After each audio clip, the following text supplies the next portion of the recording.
Councils nationwide are fighting back against government plans to take control over water out of their hands. The reform of storm drinking and wastewater is proving to be far more controversial than expected, but the government is digging in, as Katie Bradford reports. Havelock North residents know all about the dangers of unsafe drinking water after the 2016 gastro outbreak. And while the Hawke's Bay region's mayors initially accepted reform to fix problems, they now say they can do it better themselves. Many emails every day from community who just show their nervousness, want a public referendum, want to make sure that we fully engage with the community. The government wants all water assets moved into 4 entities, with the country split up like this.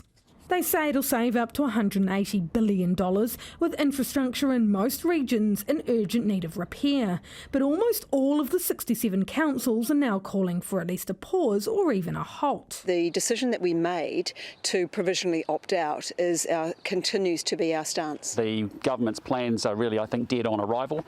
You've now got all the entities essentially unravelling and collapsing, and I think the government has to really listen. Councils are digging in, and it's unfortunate. Local government NZ is worried misinformation is contributing to a pullback by councils and voters. Certain local leaders, with the benefit of all the information in front of them, have not given the full information to their residents and ratepayers in a way that they can make a balanced decision. Water isn't the only issue causing division and angst between central and local government, and that's why it's so important the government gets councils on side. They're also pushing through the biggest overhaul of local government in decades, as well as reforms to the Resource Management Act. The reforms are opt-in for now, but the government hasn't ruled out making it mandatory. That's a really brave call. The government's promised $2.5 billion to help councils with the transition. When we have assets valued at $1.2 billion and we're offered $133 million.